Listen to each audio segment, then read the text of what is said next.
Welcome to Silver Linings Talk Show. Today we have Annie Garland, Annie without the E, because she says there's no I in team. She is a serial networker, which we're so excited to learn more about. She started out in sales as a sales warrior in the 70s as a woman in a man's world. Love that. And she had to quickly learn how to succeed. She has expanded her mission to teach women in all industries how to network efficiently, effectively, confidently, and successfully. We're thrilled to have this author, award-winning presenter, and event producer with us today. Right, Dina? Absolutely. Annie, thank you so much for being with us. We're super excited. And of course, I have to ask you, what's with the chicken? What chicken? Oh, that chicken. This chicken. That chicken. Well, Dixie, chick. Sorry, bad pun. So she's on the cover of my book with me. And the reason is, you see, when you're writing a networking book, and there's hundreds of networking books out there, you want to be memorable. Mm-hmm. And even when you're networking in person, you want to be memorable. And we're going to talk a little bit about that today. Yeah. So the chicken, I thought, how do I do this with the chicken? And I thought, well, you go to a networking meeting, you might be eating rubber chicken time after time after time. No, I'm sorry, Dixie, sorry about that. Didn't mean to insult you. But, that didn't quite work. And so I'm sitting there going, so what's the most common thing you think about when you see a rubber chicken, or when there's a chicken joke? What's the joke? Oh, yeah. Why did the chicken cross the road? Right. Do we ever... No. I finally answered that age-old question, why did the chicken cross the road? And the answer is to meet other chicks, right? There you go. Really? So like us that. Chicks, we have to stick together. That's right. Right? But the whole metaphor of that whole thing about why did the chicken cross the road? I mean, what is the why? The why, she wanted to get to the other side to meet other chicks, but she was afraid because she hesitated. So that's just like networking, Yeah, and I think we should kind of like cross the road a little bit to the Carolinas. And bring Diane on, who we're super excited that she can join us today via Zoom. Yay! Another chick is joining us. We have another 5 chicks in the room. So Hi, we were just talking so great to see everybody. Yeah, so we are talking about networking today.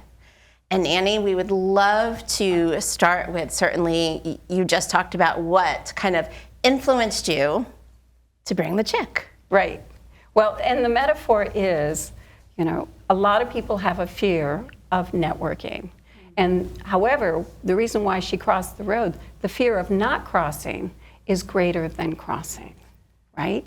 So we're going to overcome that with, reading my book. We're going to talk a little bit about that today. Of course, there's 370 pages. We cannot.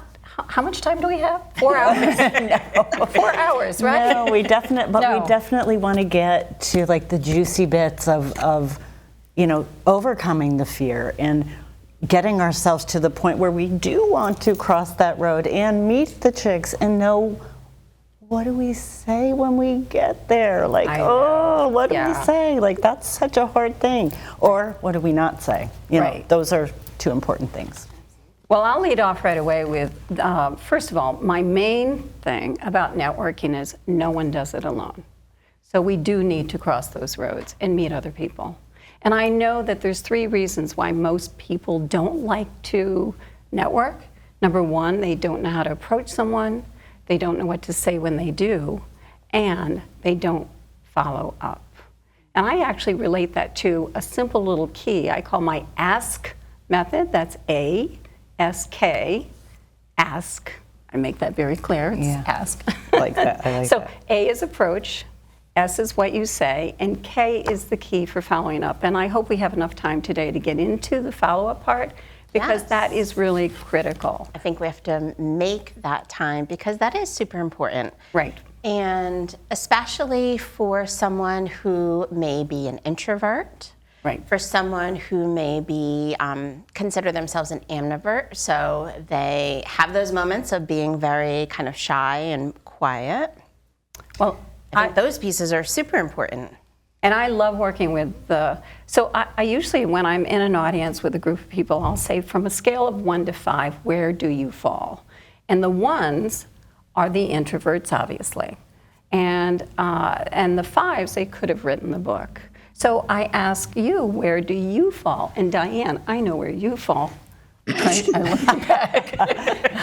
Where's I'm a Diane? 5. You're a 5. I know, you could have written the book, right? I'm a 3. Okay, and Lynn? Oh, I think I fall probably a 2.5. Right. So I love working with the 2s and the 3s. And the reason why is they're somewhat shy, and they have what's called FOMO. They have the fear of missing out. They want to get out there. You want to network, but you don't always know how. You don't know how to approach someone, or you don't know what to say when you do.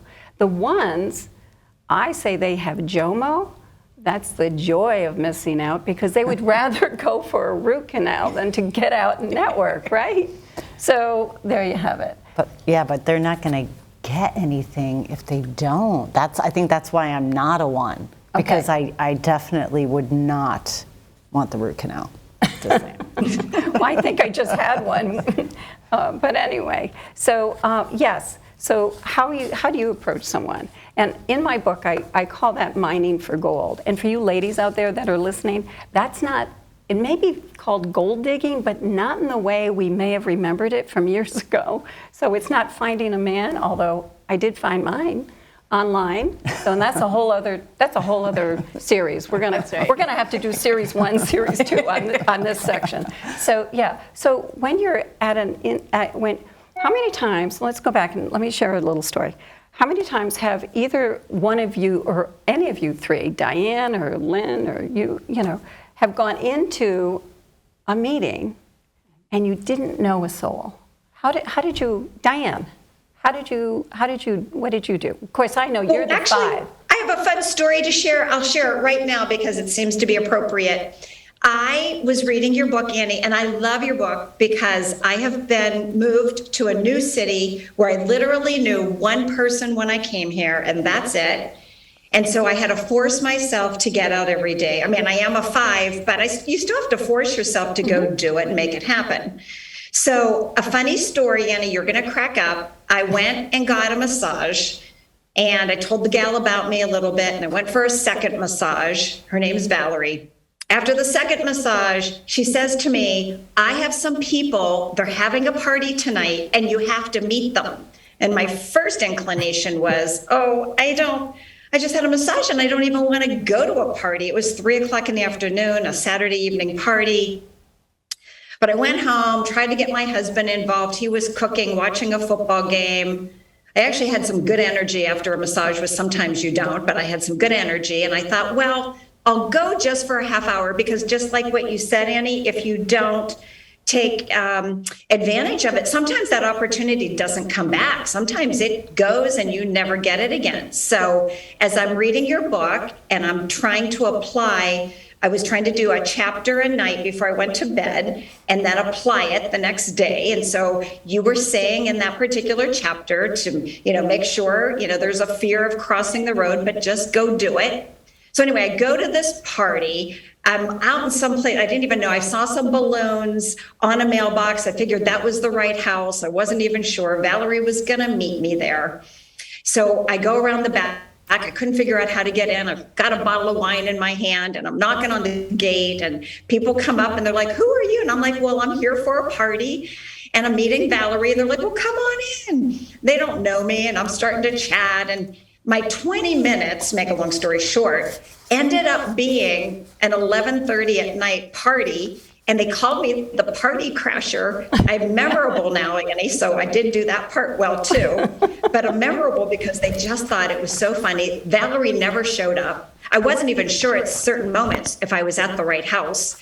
But I had a ball. I met amazing people. And just like you said, I followed up the next day with a nice little note and a thank you for the lovely party. And now I've been invited to another one of their parties.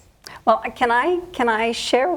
I want to go back to where you did the note part for the follow-up. You didn't. Okay. Did you write an actual note, or did you text somebody or call them and I leave a message? texted them the very next morning. That's exactly what I wanted you to do. Yeah. Oh, good. Yeah, because after you leave, so if you go to an event, I'm going to jump forward here and we're going to cycle back because I know we don't have a lot of time. But if you go to an event and you meet, that's all you need to do is meet one or two people. You don't have to meet, a whole group of people, because the whole idea is to create rapport, meet somebody, start getting to do the know, like, and trust, right? Because people won't trust you until they like you, and they won't do business with you until, people won't trust you until they know you, and they won't know, like, and trust. And they won't like you until they know you. That's right. That's it. And I think what I think is great about that too is that you did it in a timely fashion, so they're not going to forget you. Well, that is. You totally were like, oh, that was so awesome, thank you so much, and they're like, yeah, that was. So you're going to stay on their mind. And that's how. And I love that. That's one of the tips on how to be memorable is as soon as you get in your car, when you come out of your event, your meeting, you've got one or two cards. What you want to do is, and hopefully you wrote down, I met them at this event. They stand out, this one person stands out because, or whatever, like redhead or whatever, or wacky or who knows. But, and you text them immediately and say, I really enjoyed our conversation. I'd like to take it to the next level. Would you be available next week to get together for coffee? I'd really like to continue the conversation.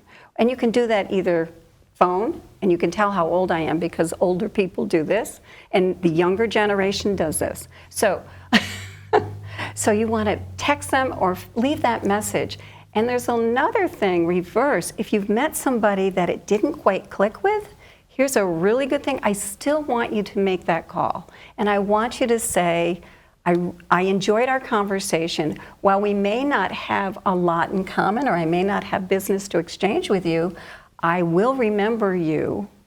That's very important because you're setting that you want them to remember you, but you're saying, I will remember you, and if I come up with somebody who can use your type of business or whatever, I will keep you in my mind.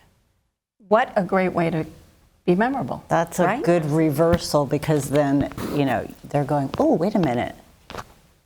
I remember them now too, because that forces their mind back on you. And if you ever see them at another event, you can just say, how you're doing. You don't ever blow anyone off. Ever, ever, ever. That is all gold. It may be, not a big chunk of gold, but it's gold, right? So, well, right, Annie, they may be a connector for us. And you're like the best connector ever. Right. Well, I always say you never know who you meet that needs to know you. Right? Mm-hmm. Or you can flip that a little bit. You never know who you meet that they need to know somebody I know, right? Yeah, so, a long chain. Yeah. It really is, right? Yes. And we were all connected through you. Yeah, that's right. I was just sitting here thinking that. Which is really awesome. Okay, so Diane went into this event. What happens when you walk in? Like, who do you go talk to? Well, how do you determine who you're going to talk to? Because I know you're strategic. So let's get down to it. And that's actually mining for gold, and that is the chapter. So what you want to do is scope out the room, and you want to find somebody who's sitting or standing alone. That's key, because you know why? They don't like to network either, right? And so you would go over and approach them. And I always say, hi, I saw you sitting here, and we're at this networking event, and I made a goal this morning that I was going to meet one or two people that I had never met before. and you're my first, and my name is Annie Garland. So this is what you say. What brought you here today? That's the easiest, best thing you can say. And you always want to ask open-ended questions, because I did the Xerox sales training back in caveman time, and you never ask questions that are yes or no, not when first meeting somebody. You always want to ask an open-ended question. That's the great. number one sales tip. If I didn't learn anything else, that was the number one sales thing I learned, open-ended questions. Well, and I have to say, walking up to a crowd of one is certainly less intimidating than walking up to a group of people already having a conversation. Right. For sure. It's always right? easy. Especially for, a 2.5 over here. Right. And And Annie, what I love is this applies too for just meeting friends. You don't have to be networking because you have a business. It could just be that you want to meet new people. Well, actually, I want you to think about, it is all about meeting friends. Take the business side out of it, take the scary part out of it, and just go meet friends, right? And that's actually, I have a list of tips that I want to tell you. So you want to, people buy from people who they trust, but they buy from people first. So you've got to establish that rapport, right? So that's one of my tips that I was going to end with. What else? What else would you like to know? What do you think, Dina? well, I definitely have found myself in networking situations, and from your tip, I have kind of scanned the room and looked for that person who was standing or sitting alone, because it just felt more comfortable for me, being a 3, that I could approach that person versus someone who's actively in a conversation already, and I may feel like I'm interrupting. And it's harder to get yourself involved in a conversation that's already happening. Absolutely true.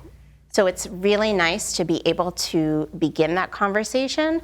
And that tip about open-ended questions is just so valuable and important, because what if the answer is no? And you stand there and it's like crickets. It's like, now you're thinking in your mind, okay, what can I ask now? That has never happened to me in any conversation. I've walked up to somebody who's been leaning against the wall eating, and I said, I know you just put some food in your mouth, but I really wanted to come over and introduce myself to you. I liked your shoes. When you have nothing else to say to somebody, you can say, where'd you get those shoes?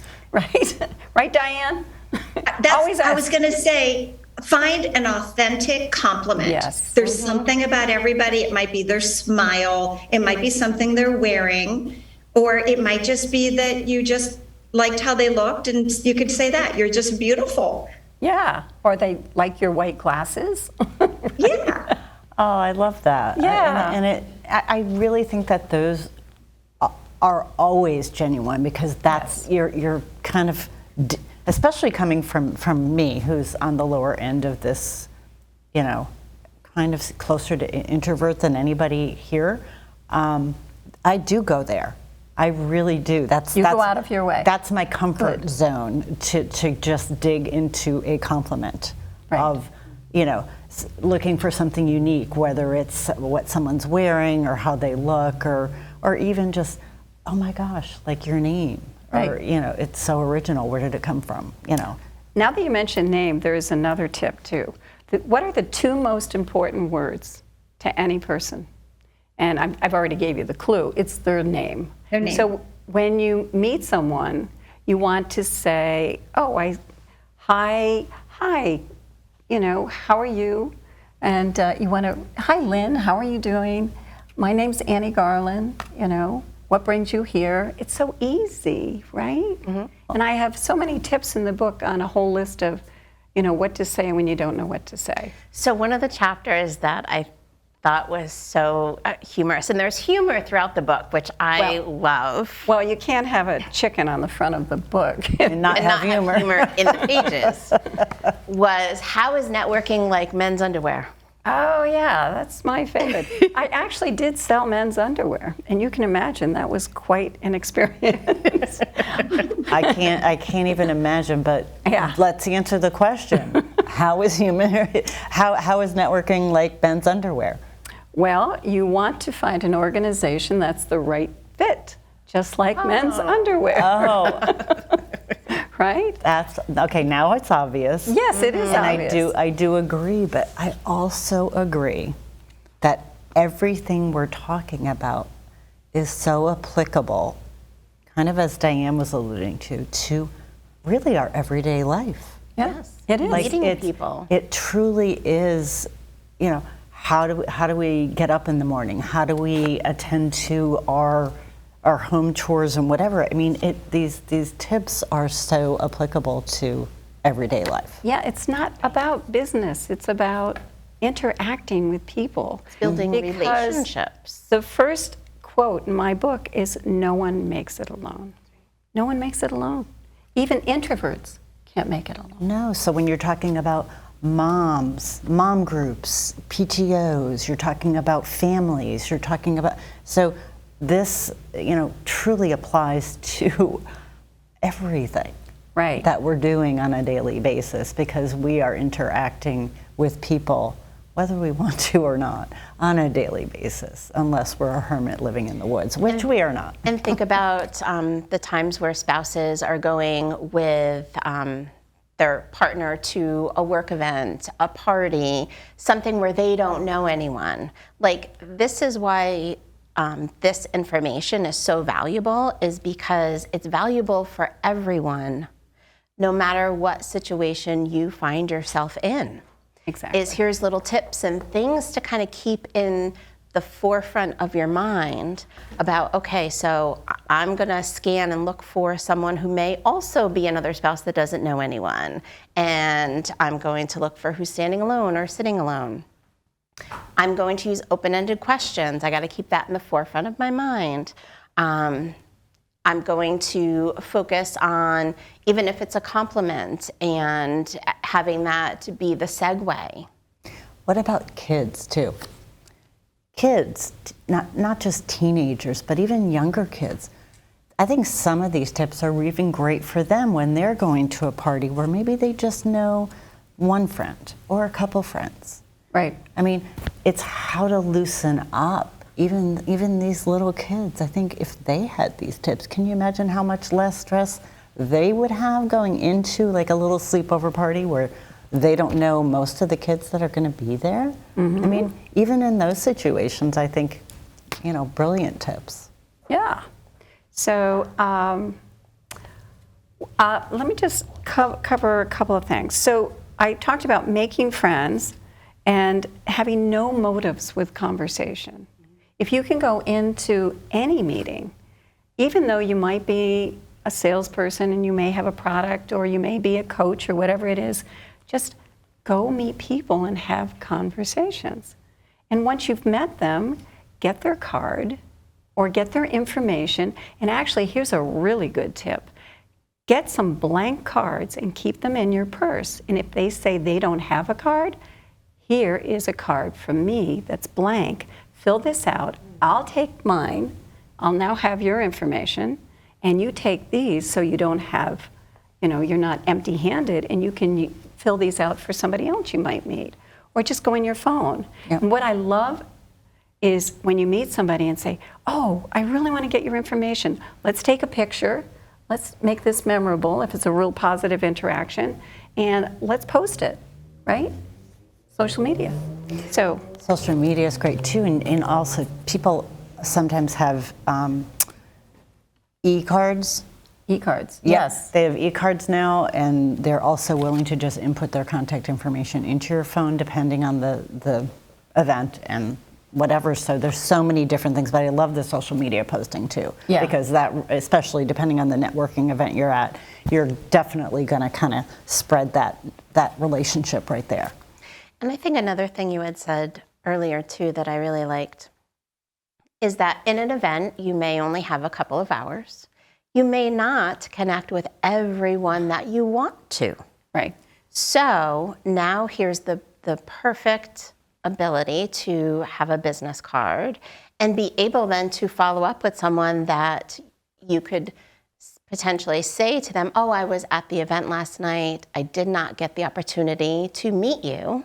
That's a perfect, and I know we're probably running out of time, but I have so many things that I wish I could share. And so one of the things I say is, as we come near to closing, Yep. you never know who you meet that needs to know you. And the other one is, networking is about knowing more people. And I write the book, I say networking because I couldn't say secrets of a serial connector, because you might think I'm a technology person, and I'm really a connector of people. So networking is about connecting more people, but connecting is about knowing more people more. I think that's how I wanted to say that. Yeah, it's a lot more in depth. It's about Right. knowing their traits, their personalities, what they have to offer, what their likes and dislikes are, and how, maybe it's like, well, I know you, Annie, but I know that you might need to meet somebody because I know how you can help her. And I've done that at a networking meeting. Absolutely. I will meet somebody, and especially those, when you do those speed networking things, Yep. which I really hate, but I do them anyway. And what I do at those meetings is I meet people and I go around and I'm like a little pollinator, and I say, I just met somebody who you need to know. Let me connect you. And right there and then, it's magic. Yep. And thank you. You've done that for me many times, Annie. I have. Yeah, and I think that that's a And it's beautiful fun way to have a friend to just go ahead and go to these events with too. Right. Absolutely. Annie and I did that a lot. Yeah, and I think that that's a beautiful way to kind of wrap up the conversation today, is also knowing that it doesn't end after that one event. No, that's why you take And that's the beauty. Yeah, and you need to be memorable, you've got to stay in touch. That's the key. That's stay focused. Awesome. Well, Annie Garland, Secrets of a Serial Networker. We are so thrilled that you were able to join us today, and thank you for being here and sharing your golden nuggets and wisdom. Yes, well, it's been my joy and my Or pleasure. chicken nuggets. And Dixie, thanks for coming. Yeah. My dogs like Dixie, but I won't, Anyway, it's been fun. Yep. This is fun. I have so much more to share. Oh my gosh. We need to do another episode.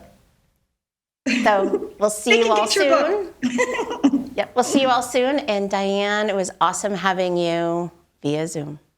I miss you, Diane. I miss you too. Miss everybody. Yeah. Love you guys. Love you. Bye-bye.